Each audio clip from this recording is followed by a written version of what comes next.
It's been nearly a month since former spy boss Arthur Fraser opened a criminal case against President Ramaphosa, accusing him of money laundering and covering up a large cash robbery on his game farm in Limpopo 2 years ago.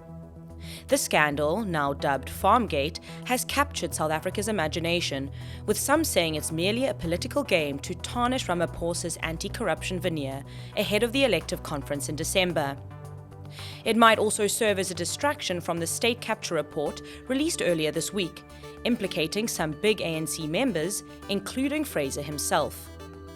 But despite this, the robbery was confirmed to have taken place on the president's farm. Ramaphosa is yet to disclose any more details, leaving the public to wonder. I'm Amy Gibbings, journalist for News 24's Multimedia Department, and you're listening to The Story.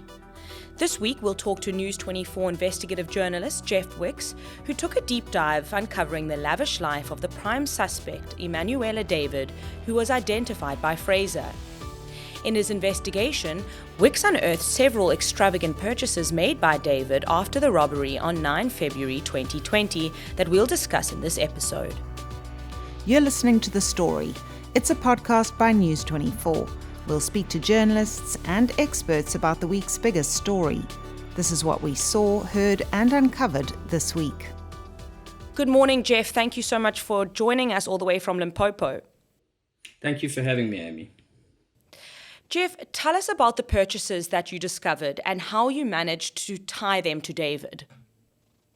We managed to tie several extravagant purchases to Emmanuella David, who is at the center of this robbery. And as with many things in journalism, it's often the smallest clue that leads you on a trail that ends up being a massive story. And with this story, it all started with a screen grab of an Instagram post from his page. The picture was of a garage with two very high-end cars, a Mercedes G63 and a Porsche Carrera. Both had their number plates removed, and it was just a sort of like an extravagant show of wealth. And we were desperately trying to confirm when these cars had been purchased and who they'd been bought from. And we got extremely lucky, as we often do as we go about these searches. And all I did was take his Instagram profile and type it into Google. And the first result was a post by Dr. Smile, this dentist to the stars. A quick phone call to him revealed that David had purchased these diamond-studded grills worth 250,000 Rand, and he basically gave us the full story. And why that's so important is it helped us start to firm up a timeline. And these grills were purchased in April 2021, a full year and a half after the robbery. And why that becomes critical is that was after he was arrested in Namibia, spent months in a Namibian jail, and was deported in South Africa, and had been placed on the radar of both governments. And in effect, he was able to come back after the robbery with the police knowing what he'd done or was alleged to have done, and he was able to continue his spending. What does that mean? What does that lead us to believe? Well, it does certainly add fuel to claims of a cover-up, which certainly we cannot prove at this point. But what we do know is that the Namibian government and the Namibian police had arrested David and had communicated with South African authorities, letting them know that he was in their custody. And at that point, they certainly knew that he was linked to the robbery at the president's farm. They say in a statement that after he was arrested, they met with South African police and shared information. And that's why this becomes so unbelievable, because he was able to come back after they received supposedly no response from the South African government and just pick up his extravagant life where he left off. And buy a set of diamond-encrusted grills for 250,000 Rand. Absolutely. It almost beggars belief. And when you look at the pictures, I mean, I find it hard to believe that someone would spend that much on diamond-studded teeth covers. But, you know, this is something that was made famous by hip-hop artists in the rap industry, and this is something that Emmanuella David clearly wanted to emulate. In some Instagram posts with videos of him taking a electronic diamond tester and testing the stones on his watch and on his teeth, he calls himself Diamond Boy. So he was clearly living a life of extreme wealth. And that wealth is unexplained because prior to the robbery, he was a security guard who was living hand to mouth. We know from tracking his previous addresses that he stayed in state-funded housing facilities that had very low rent caps. We know that he was working as a close protection officer all over the country at mines. And there's even some allegations against him that he took money for bus tickets to come to a new job and then just never showed up. What I don't understand is this alleged 150,000 rand paid to the suspects, to Emmanuella David, by the Presidential Protection Unit that oversaw the investigation. Why would you pay someone to keep quiet after they've robbed you? Surely if they reported the investigators, they would implicate themselves in the robbery. So I fail to understand how they managed to get away with it. Well, that's one of the very important unanswered questions. And I think when we look to that issue, we've got to consider the source of this information. And so far, the only source of this allegation is Arthur Fraser. And this is a man who is deeply compromised, as we know from the latest Zondo report into state capture.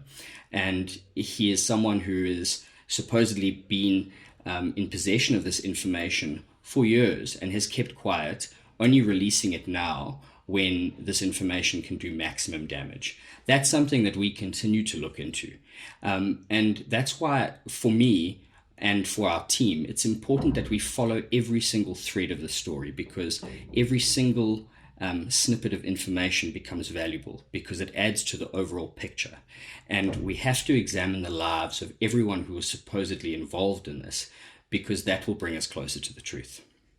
Some of our readers wrote to us saying that Fraser should also be investigated for knowing about the robbery but only reporting it now. Do we know for sure that he sat on information and was strategic with his timing of release? Well, according to his affidavit, he'd been contacted by members of the supposed team that had been assembled by the Presidential Protection Unit to embark on this so-called off-the-books investigation. But there's a lot we don't know. He doesn't say when he came into possession of this information, but the timing is certainly curious. It seems, considering when this incident happened and when this investigation ran its course, taking police from the wildlife reserve in Limpopo all the way to Namibia, there does seem to be some level of communication with someone on that team with Fraser. It would be very interesting to find out when he first came into possession of that. And I have no doubt that Hawks, who are investigating this matter now, would have asked that straight out of the gate when they interviewed Fraser last week. Tell us a bit about the cars that David purchased. I know the owner of the dealership couldn't say with any certainty that due processes were followed, and he knew David by an alias. Is this quite a common thing when people are using maybe illegal money to purchase cars? Tell us a bit about that.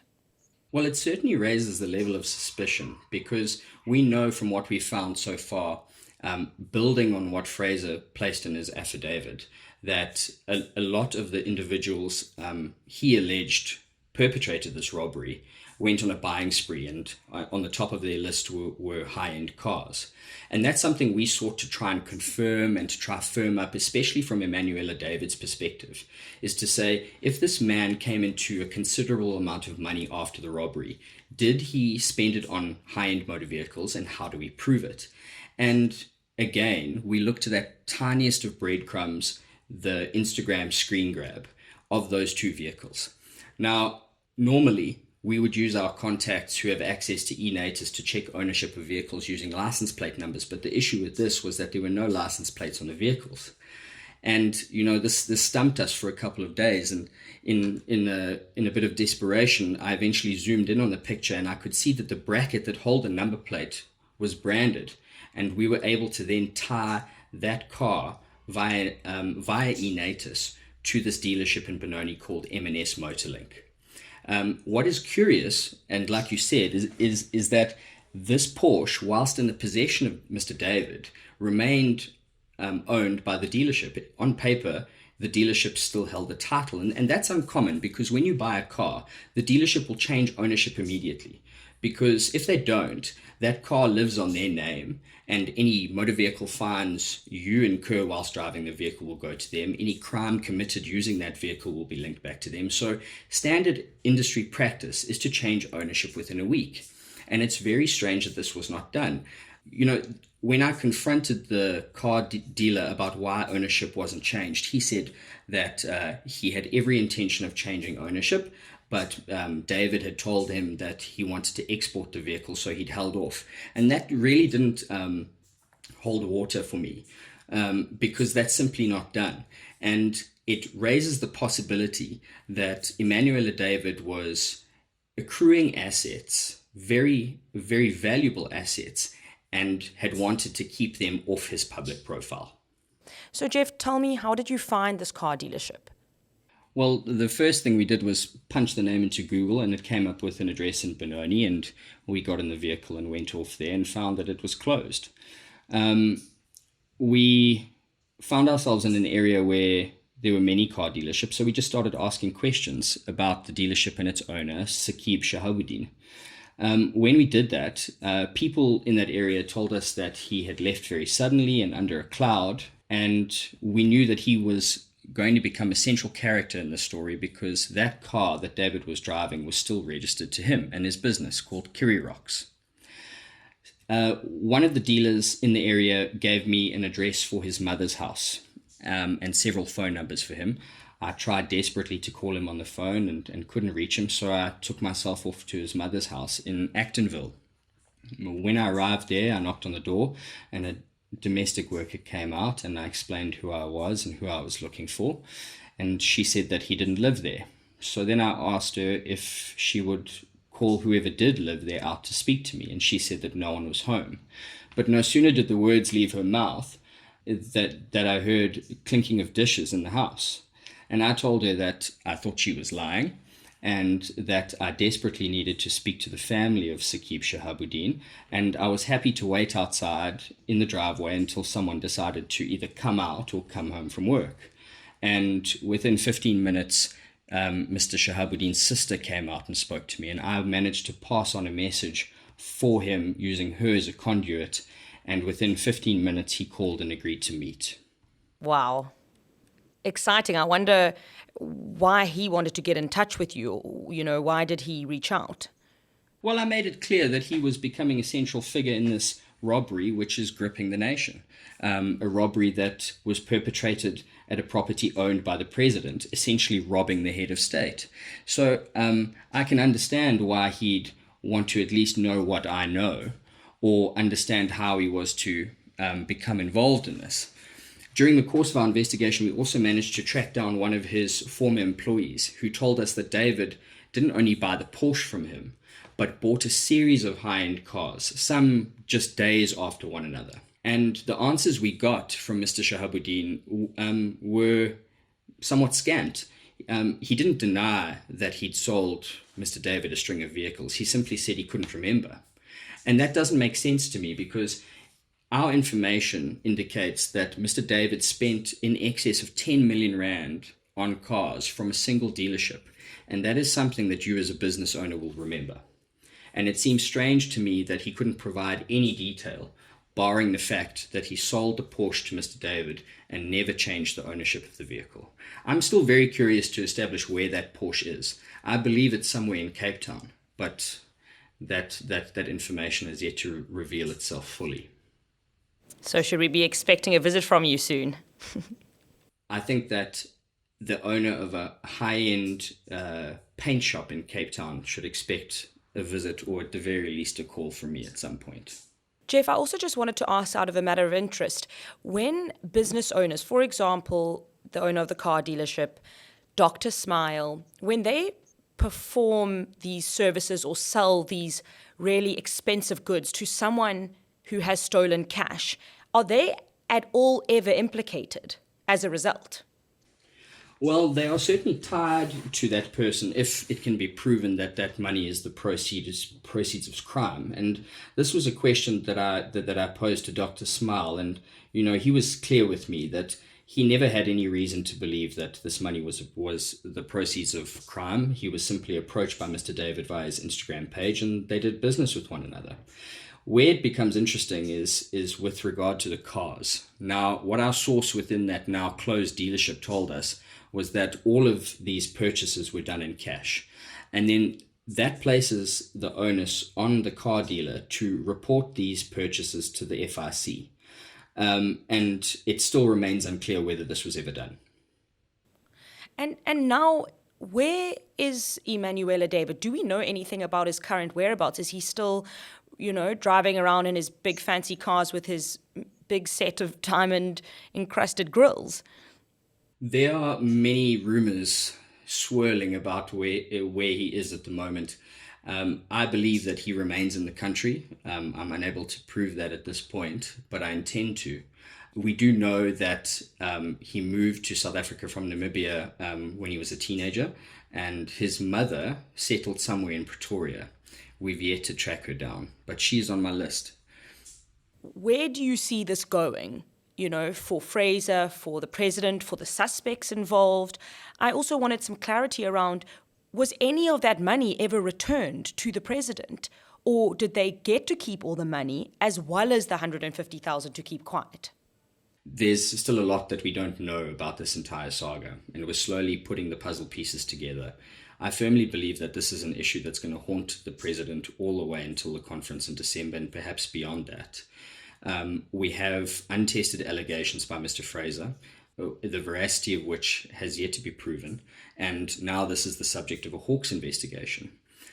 All of this unknown information fuels the rumor mill, and that's partly because the president has said very little publicly about this robbery, not least that the robbery took place and money that was stolen was grossly inflated and was the proceeds of game sales. But now this matter sits with the Hawks, and they are seized with investigating very serious allegations against the sitting president of the country. And when we do an honest examination of this issue, this is probably the biggest story of the year. And we need to do everything that we can to bring everything that's been hidden into the light, because this concerns the man who leads this country. And to do that, we need to delve into the lives of everyone in this story, from the alleged suspects, from the helper at the wildlife reserve who supposedly set them on this path to commit this robbery, Fraser, and Ramaphosa himself. And these are dangerous allegations, especially the ones of a cover-up, because that would imply that a sitting president used his authority to get the police to conduct a secret investigation that took them across the country's borders where they have no jurisdiction, and basically did extrajudicial interrogations of suspects when no case was ever registered. And this is a question that we continue to look at as to why this was done. What's key for me also is the 150,000 Rand payments that were allegedly made to all of these people. That makes very little sense to me, especially after you've tracked these people down, you have prima facie evidence that they were involved in the robbery, and they have been caught with all of these extravagant purchases that they cannot explain, and yet you pay them more to keep quiet. What is certain, Amy, is that we don't know everything, and we need to find out every single detail of what transpired at that farm and what happened afterwards.